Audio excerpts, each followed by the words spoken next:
In today's video, I'm going to teach you how to deactivate a member in Wrike.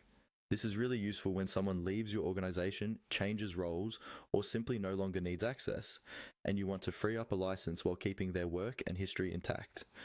First, make sure you're logged into your Wrike account with admin permissions, because only admins can manage user status.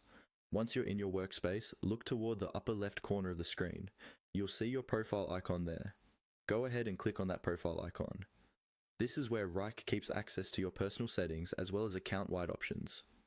When the menu opens, you'll see several choices related to your account. From this menu, click on the option labeled Settings.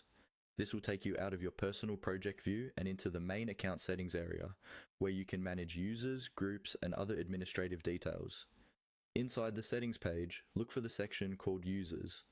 This is usually listed in the navigation panel and shows you everyone who currently has access to your Wrike account. Click on Users. After a moment, you'll see a list of all members along with their roles, statuses, and other relevant information. Take a moment to locate the person you want to deactivate. It helps to use the search bar or filters if you have a long list of users. Once you've found the correct member, look for the checkbox next to their name. Click on that checkbox to select the user. Selecting the checkbox tells Wrike that you want to perform an action on this specific account.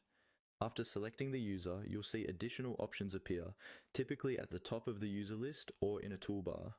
Look for the option that says Deactivate. Click on Deactivate. Wrike may ask you to confirm this action, since deactivating a member will remove their access. Confirm the deactivation to proceed. Once this is done, the user's status will change to deactivated.